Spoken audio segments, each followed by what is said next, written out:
प्रिय भक्तों, आज की इस वीडियो में आप सुनेंगे अधिक मास महात्म्य की 7वें अध्याय की कथा, जिसमें आज आप भगवान श्री कृष्ण द्वारा मलमास यानी कि अधिक मास को अपना नाम पुरुषोत्तम प्रदान करने और उसे सभी मासों का राजा बनाने की अत्यंत ही दिव्य कथा सुनेंगे। तो इसीलिए चैनल से जुड़े रहिएगा और कथा को पूरा सुनिएगा।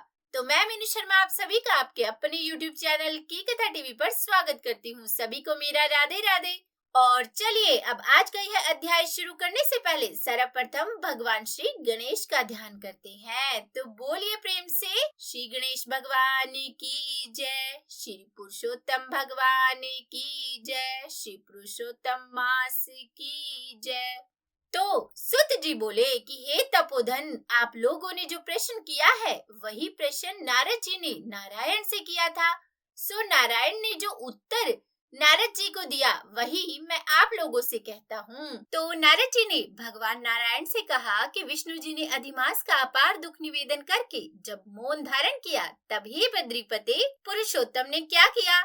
सो इस समय आप हमसे कहिए। श्री नारायण बोले कि हे वत्स, हे नारद, गोलोकनाथ श्री कृष्ण जी ने विष्णु के प्रति जो कहा वह अत्यंत गुप्त है, परंतु भक्त, आस्तिक, सेवक, दम्भ रहित अधिकारी पुरुष को कहना चाहिए, इसीलिए मैं सब कहता हूँ। सुनो, यह आख्यान सत्कीर्ति, पुण्य, यश, सुपुत्र का दाता, राजा को वश में करने वाला है और दरिद्रता को नाश करने वाला है एवं बड़े पुण्यों से सुनने को मिलता है। जिस प्रकार इसको सुने उसी प्रकार अनन्य भक्ति से सुने हुए कर्मों को भी करना चाहिए। श्री पुरुषोत्तम बोले कि हे विष्णु, आपने बड़ा अच्छा किया जो मलमास को लेकर आप यहाँ आए। इससे आप लोक में कीर्ति पावेंगे। आपने जिसका उद्धार स्वीकार किया उसको हमने ही स्वीकार किया, ऐसा समझे। अतः इसको हम अपने समान सर्वोपरि करेंगे। गुणों से, कीर्ति के अनुभाव से, षडेश्वर्य से, पराक्रम से, भक्तों को वर देने से और भी जो मेरे गुण हैं उनमें मैं पुरुषोत्तम जैसे लोक में प्रसिद्ध हूँ, वैसे ही यह मलमास भी लोकों में पुरुषोत्तम करके प्रसिद्ध होगा। मेरे में जितने गुण हैं वे सब आज से मैंने इसे दिए। पुरुषोत्तम जो मेरा नाम लोक तथा वेद में प्रसिद्ध है वह भी आपकी प्रसन्नता का अर्थ आज मैंने इसे दिया। हे मधुसूदन, आज से मैं इस अधिमास का स्वामी भी हुआ। इसके पुरुषोत्तम इस नाम से सब जगत पवित्र होगा। मेरी समानता पाकर यह अधिमास सब मासों का राजा होगा। यह अधिमास जगत पूज्य एवं जगत से वंदना करवाने की योग्य होगा। इसकी पूजा और व्रत जो करेंगे उनके दुख और दारिद्र्य का नाश होगा। चैत्रादि सब मास सकाम है, इसको हमने निष्काम किया है। इसको हमने अपने समान समस्त प्राणियों को मोक्ष देने वाला बनाया है। जो प्राणी सकाम अथवा निष्काम होकर अधिमास का पूजन करेगा वह अपने सब कर्मों को भस्म कर निश्चय मुझको प्राप्त होगा। जिस परम पद की प्राप्ति के लिए बड़े भाग्य वाले यति ब्रह्मचारी लोग तप करते हैं और महात्मा लोग निराहार व्रत करते हैं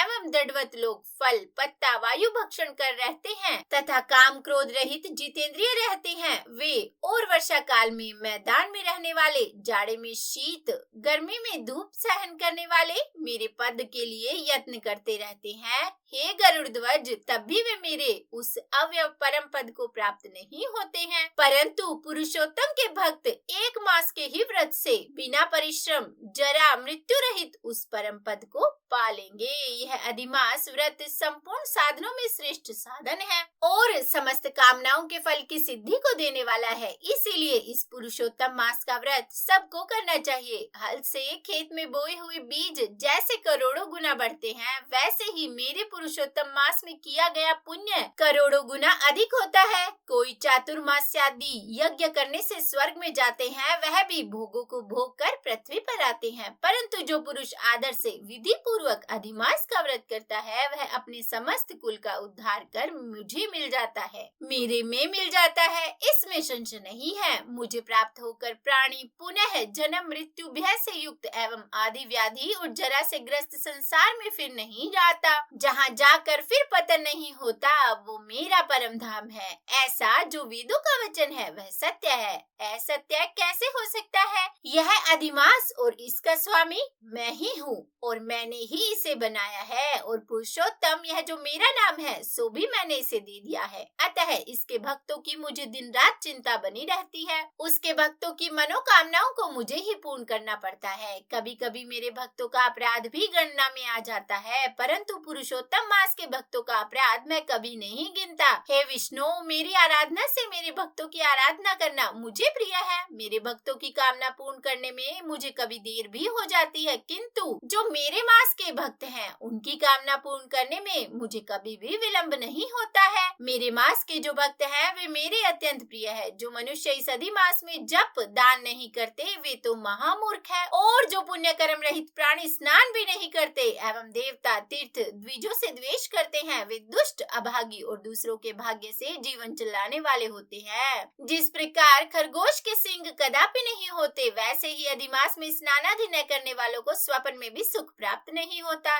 जो मूर्ख मेरे प्रिय मलमास का निरादर करते हैं और मलमास में धर्माचरण नहीं करते वे सर्वदा नरकगामी होते हैं। प्रति तीसरे साल, प्रति तीसरे वर्ष पुरुषोत्तम मास प्राप्त होने पर जो प्राणी धर्म नहीं करते वे कुंभी पाक नरक में गिरते हैं और इस लोक में दुख रूप अग्नि में बैठे स्त्री पुत्र पौत्र आदिकों से उत्पन्न बड़े भारी दुखों को भोगते हैं। जिन प्राणियों का यह मेरा पुण्यतम पुरुषोत्तम मास अज्ञान से व्यतीत हो जाए वे प्राणी कैसे सुखों को भोग सकते हैं। जो भाग्यशालिनी स्त्रियां सौभाग्य और पुत्र सुख चाहने की इच्छा से इस अधिक मास में स्नान दान पूजना आदि करती हैं, उन्हें सौभाग्य संपूर्ण संपत्ति और पुत्रादि यह अधिमास देता है। जिनका यह मेरे नाम वाला पुरुषोत्तम मास दान आदि से रहित बीत जाता है उनके अनुकूल मैं नहीं रहता और न उन्हें पति सुख प्राप्त होता है। भाई पुत्र धनों का सुख तो उसे स्वप्न में भी दुर्लभ है। अतः विशेष करके सब प्राणियों को अधिमास में स्नान पूजा जप आदि और विशेष करके शक्ति के अनुसार दान अवश्य करना चाहिए। जो मनुष्य इस पुरुषोत्तम मास में भक्ति पूर्वक मेरा पूजन करते हैं वे धन पुत्र और अनेक सुखों को भोग कर पुनः गोलोक के वासी होते हैं। मेरी आज्ञा से सब जन मेरे अधिमास का पूजन करेंगे। मैंने सब मासों से उत्तम मास इसे बनाया है, इसीलिए अधिमास की चिंता त्याग कर हे रमापति आप इस अतुल्य पुरुषोत्तम मास को साथ लेकर